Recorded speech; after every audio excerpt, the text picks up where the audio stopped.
Hello and good morning students.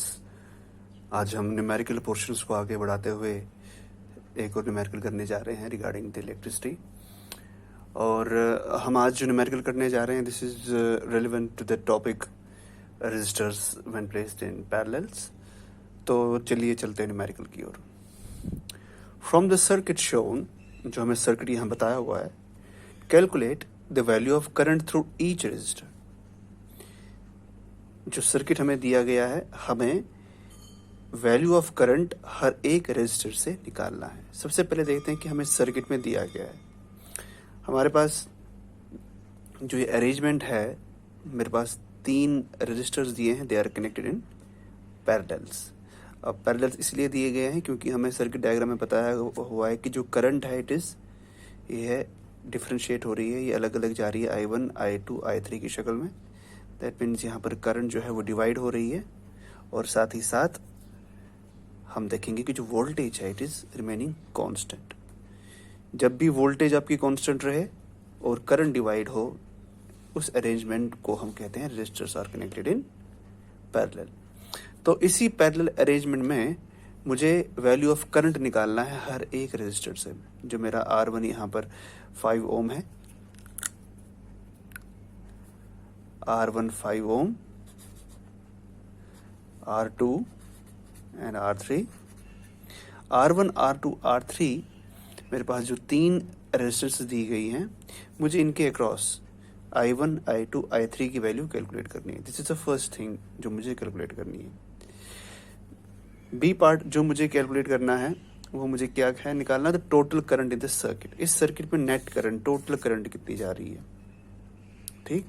And the third part जो मुझे इसमें निकालना है वो ये है कि total effective resistance of the circuit. That means मुझे नेट रेजिस्टेंस निकालनी है पैरेलल में कितनी होती है। तीनों कॉन्सेप्ट्स आपको क्लियर हैं, तीनों कॉन्सेप्ट्स आपने पढ़े हुए हैं। तो शुरू करते हैं पहला वैल्यू ए का निकालने का। That means value of current through each resistor. हर एक रेजिस्टर के अक्रॉस वैल्यू ऑफ करंट कितनी होगी। हमारे पास गिवन है R1 आपके पास 5 ओम है, R2 आपके पास 10 ओम है, और R3 आपके पास 30 ओम है। ये 30 ओम की वैल्यू है, ये 10 ओम और ये 5 ओम। R1, R2, R3 आपके पास गिवन है। और पोटेंशियल डिफरेंस जो इस कंप्लीट सर्किट के अक्रॉस है, पूरे सर्किट के अक्रॉस है, वो 6 वोल्ट है। ये भी आपको गिवन है। तो जैसा कि आपको पता है, ओम्स लॉ हमें ये कहता है कि V equal to I R। अब इस सर्किट में आपके पास V की वैल्यू भी पता है आपको, और R की वैल्यू भी पता है। तो आपको I की वैल्यू निकालनी है, तो आपकी I की वैल्यू जो होगी वो V अपॉन R होगी। मगर जब इस सर्किट की ओर हम देखते हैं कि हमें I1 की वैल्यू निकालनी है, तो यहाँ पर हम I की जगह I1 निकाल रखेंगे। V हमारे पास V रहेगा, सॉरी V हमारे पास 6 वोल्ट रहे, 6 वोल्ट।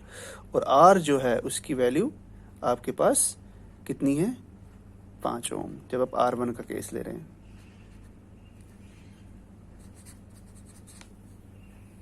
ठीक है। तो सिमिलरली जब मैं I2 निकालूंगा, I2 will be V upon R2, और जब मैं I3 की वैल्यू निकालूंगा वो वैल्यू होगी V upon R3।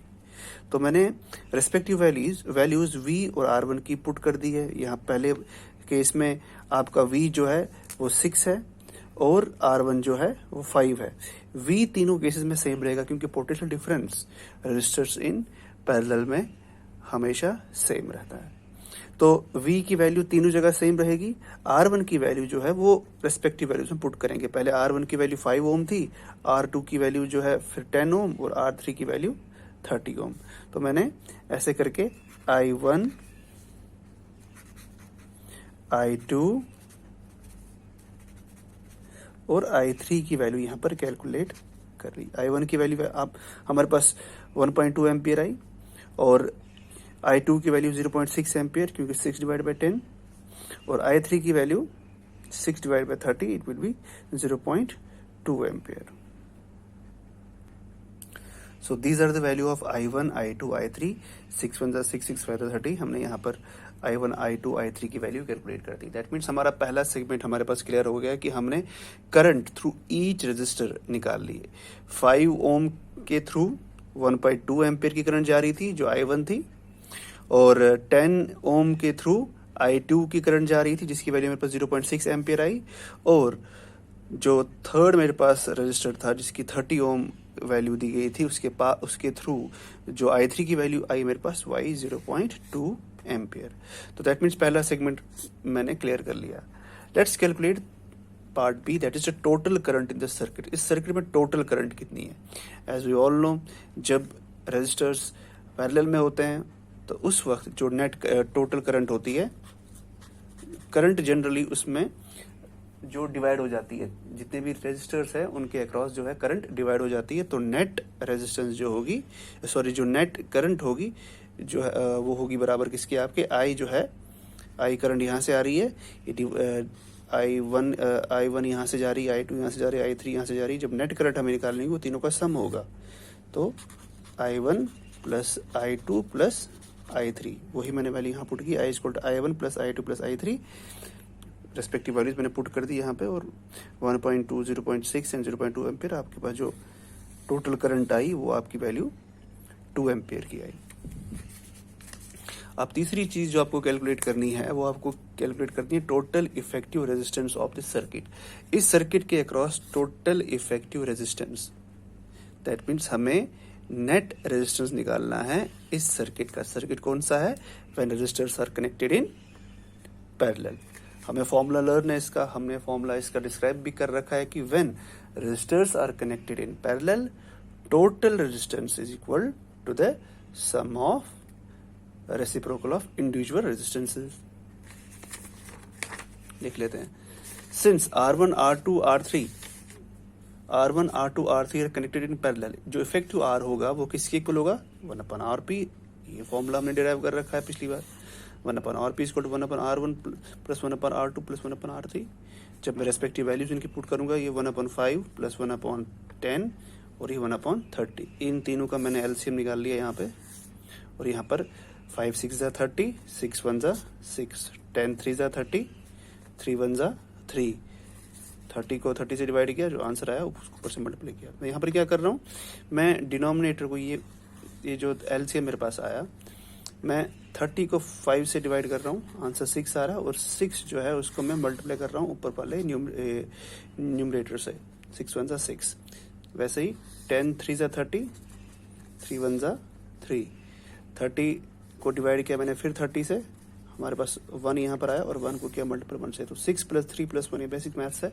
6 plus 3 plus 1 6 3 9 10, 10/30, यहाँ पर 0 0 कट गया तो 1/3, तो 1/RP इज इक्वल टू 1/3।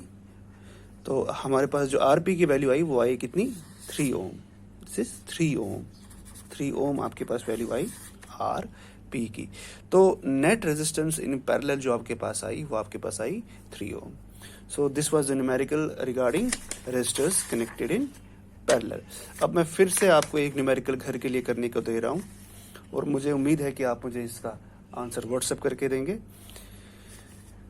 देखिए, सवाल कुछ इस प्रकार है, in a household 5 tube lights of 40 watt each are used for 5 hours. आपके घर में 5 ट्यूब लाइट्स हैं जिनकी पावर 40 वाट है, और उसको आप 5 घंटे के लिए यूज कर रहे हैं, और उसी के साथ साथ electric press of 500 watt for 4 hours. आपके पास इलेक्ट्रिक प्रेस भी है जिसकी पावर 500 वाट है, उसको आप 4 घंटे के लिए यूज कर रहे हैं हर दिन। ये हर दिन की कहानी है। तो आपको क्या करना है, आपको इलेक्ट्रिकल एनर्जी कंज्यूम्ड कैलकुलेट करनी है। अगर आप सेम प्रोसेस करते रहेंगे 30 दिन के लिए, 30 दिन में आपको इलेक्ट्रिकल एनर्जी कंजप्शन निकालना है। तो मुझे उम्मीद है आप इस सवाल को ट्राई करेंगे, सवाल आप एक्यूरेटली निकालेंगे और मुझे व्हाट्सएप पे सेंड करेंगे। लेट्स चेक इट आउट कि आपको कितना समझ आया। Thank you very much.